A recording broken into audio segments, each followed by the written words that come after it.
Losers of the week for NFL Week 11, the Jets. They just fired Joe Douglas, their GM. And I think this is another unfair firing. Robert Saleh probably shouldn't have been fired as early as he was. Joe Douglas, he's made some great decisions as GM. The draft class he's put in a couple years, he's had more hits than misses. Sauce Gardner, Breece Hall, Garrett Wilson, Michael Carter, Will McDonald's been great this season as a pass rusher. So he's made some great decisions. It's really just another case of an owner just being terrible. Woody Johnson is the worst owner in the NFL, and he's making these quick, rash decisions. It's just hilarious to me that Nathaniel Hackett is the last man standing. Robert Saleh, Joe Douglas are gone before Nathaniel Hackett.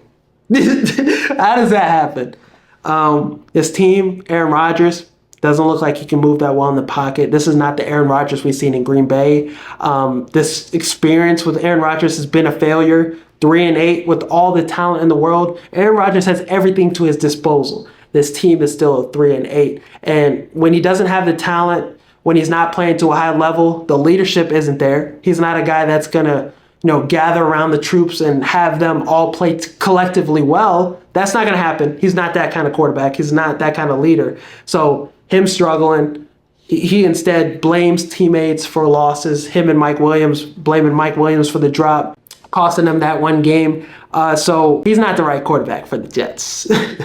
He's not that 40-year-old quarterback that's going to come in. He's not the Tom Brady, Peyton Mannings. It's looked like his ship has sailed. And honestly, it couldn't have happened to a better person. Aaron Rodgers, him, the downfall, it's been there all season.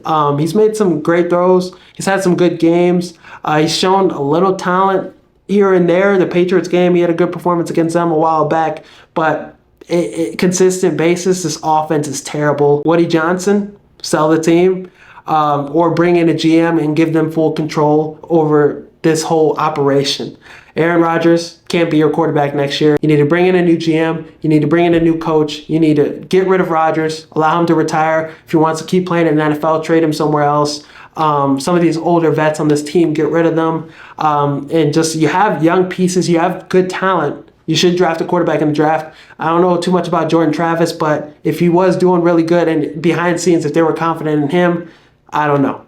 You would probably hear about it. So I think drafting a quarterback, having a competition between them and Travis in, the offseason, that could be the direction they should go. But Aaron Rodgers should not be their quarterback next year. We've seen enough of this experiment. They need to restart this. I mean, against the Colts, first 5 possessions of the game, not a first down.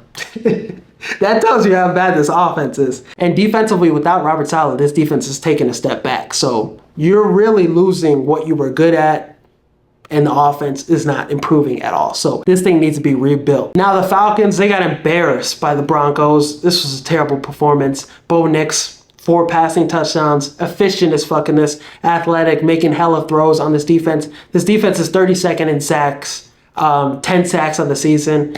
They need to, in the draft next year, draft a pass rusher with every draft pick. This defensive line, they're not getting any pressure. It's not getting any better. And against a team like the Broncos that have a really good defense, the deepest defensive line in the NFL, you're going to lose this game badly. And offensively, they have a good enough offense to win this division. The Bucs are banged up. The Saints, I'm not confident in the Saints. I know they have the new motivation. They got a spark and they got a little more of edge with a new head coach, but I don't think that team's good enough to make a run and go to the playoffs. So the Falcons right now, I don't know what else you could do to this pass rush unit. Maybe blitz more, do something, but you're not getting home enough. And against teams like the Broncos, against some of those good teams, against the Detroit Lions, you're going to get clapped.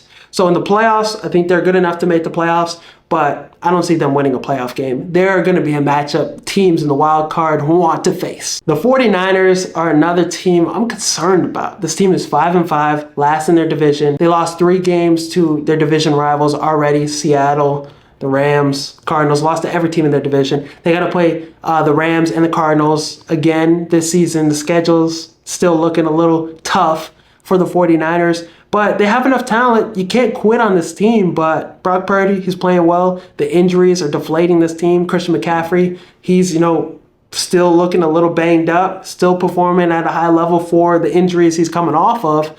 But this team doesn't look the same. It doesn't have the same, aura they usually have. They're not dominating. And injuries, obviously, Brandon Ayuk, injuries on their defense. Nick Bosa, where's dude? He should be playing a lot better than he is. Defensively, they've taken a step back as well. I don't think they can beat the Cardinals. I think the Cardinals win this division. And the Rams, I give the Rams a better shot to beat them. So really, they might have missed their window. Honestly, they might have missed their window. And there's chatter about Kyle Shanahan getting fired. I don't think that should happen. But if it does, he will be the highest paid coach in the NFL. Some team's going to grab him. It's going to be an Andy Reid situation where you're getting close enough. You're getting close to winning the dance, but you're failing every time. And you go somewhere else, right situation, great quarterback, you win a Super Bowl. So it could be an Andy Reid situation if he leaves the 49ers. I don't think they'll fire him. I think that would be stupid. But right now, they have enough talent. I'm not going to quit on them fully yet. 5-5 right now, still have a shot, but I don't trust them to win this division. I think it's going to be, if they get in, it's a wild card situation. These last 6 games are going to tell a lot about this team. They have to get things going. They have to get on a run. Brock Purdy's playing well. Everybody else has to, get up to his play. Defensively, they have to play better. So we'll see next 6 games. If I'm a betting man, I say they get in the wild card, but I'm still concerned. Some people thought the NFC North was going to be the worst division in football this season. They thought it was going to be as bad as the NFC South.